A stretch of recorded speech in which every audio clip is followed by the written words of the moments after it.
Candidate number 1.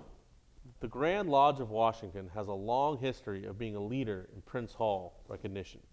Currently, we only recognize Prince Hall jurisdictions that are recognized by mainline Grand Lodges in their state. This means there are Prince Hall lodges who we do not recognize due to their bias of the Grand Lodge in their state. Do you support this practice? Why or why not? Can you clarify that question? Meaning that our Prince Hall Grand Lodge of Washington that has correspondence with, let's say, the Grand Lodge of Alabama, Prince Hall Grand Lodge of Alabama, excuse me. Grand Lodge of Alabama does not recognize Prince Hall brothers, so therefore that Prince Hall brother may not visit a Washington lodge, even though they are a recognized lodge by Washington's Prince Hall, who we have fraternal communication with. Do you support this practice? Why or why not? Well, I personally go to Prince Hall meetings. I believe that as a Mason, if a man is a Mason, you would accept him as such no matter what his color is or what organization he belongs to. Let me give you a prime example. I had a very close friend of mine that works for the corporation came up to visit me in our company. He has been a Mason for probably, I think he said about 25 years. He's from North Carolina. I told him I was going to go to a Prince Hall meeting. And he said, "Oh, I'd love to go with you, but I can't." And then he explained to me why. I personally feel that no matter what you belong to, if you're a Mason, we all meet, act, and part on the level. And it should have nothing to do with whether you belong to a Prince Hall Lodge or whatever. You know, we are Masons. We should treat each other as such, no matter what. I don't think there should be borders or barriers to meeting and going to another lodge just because in that state we may not recognize them or they may not recognize us. I don't believe there should be barriers when it comes to being a Mason. Again, like I said, you know, when we get ready to part and at the end of a meeting we're asked, how shall you meet, act, and part? That doesn't only apply in the lodge, but that applies in your personal life when you travel. And I would have no problem, and maybe I'd get into trouble for it, but I'd go to a Prince Hall Lodge whether or not it was recognized or not by this state if I was invited, because they're my brothers. And I don't believe there should be barriers that stop you from associating with your like kind. Thank you. Candidate number 2, same question. Past Master of William H. Upton Naval and Military Lodge number 206, and that name rings a bell with all Prince Hall Masons and certainly in this jurisdiction.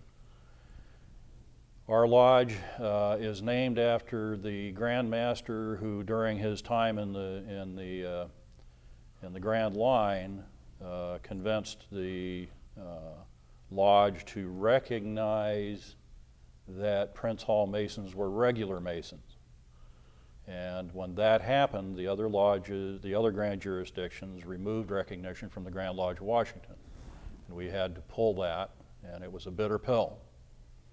In 1991, I believe it is, we had a joint celebration with the Prince Hall Grand Lodge of Washington and jurisdiction where we put Masonic symbols on William H. Upton's headstone, because until we could meet together as Masons, he didn't want anything on his headstone or his monument that had Masonry on it whatsoever.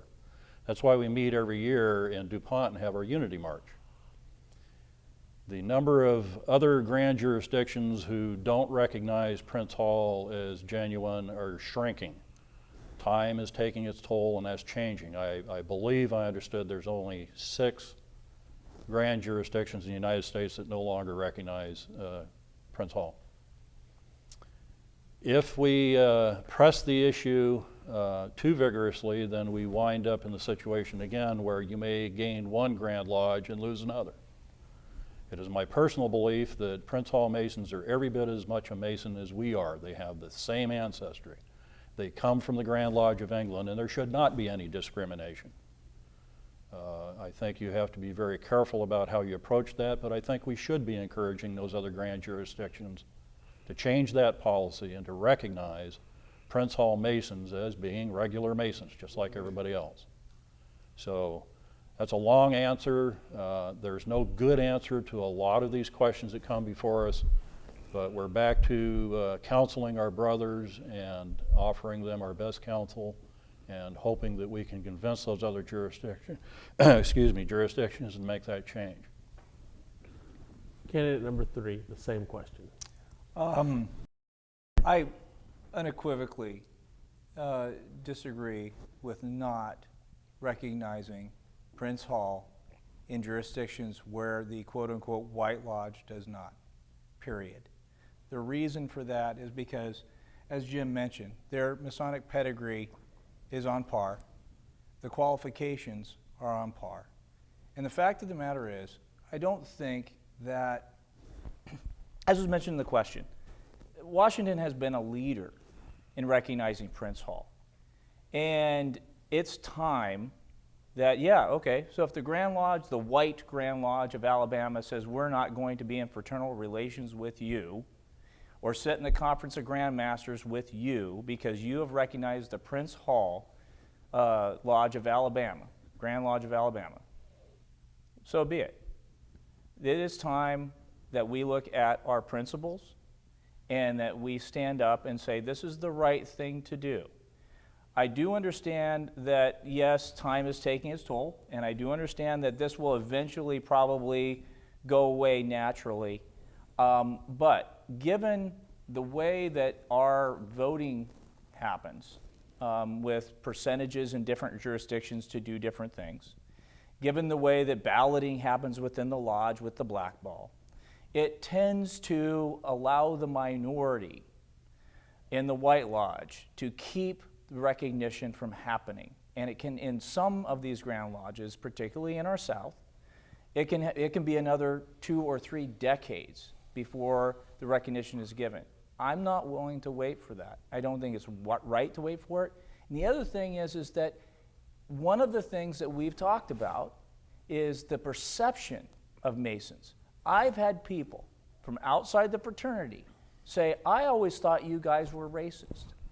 I thought you guys were like the KKK. Isn't there a separate kind of a black fraternity? Didn't you kick a bunch of black people out? I don't want to be associated with that legacy anymore, and I don't think we should be. And the last thing I want to say on this is we've noticed in the last 30, 40 years, a lot of the civic leaders aren't part of Masonry anymore. Well, do you think they want to lose votes because they're part of a perceived organization that has this? If we want to get leaders of the community back in the lodge, the perception back in the lodge, we need to take a stance on this sooner rather than later.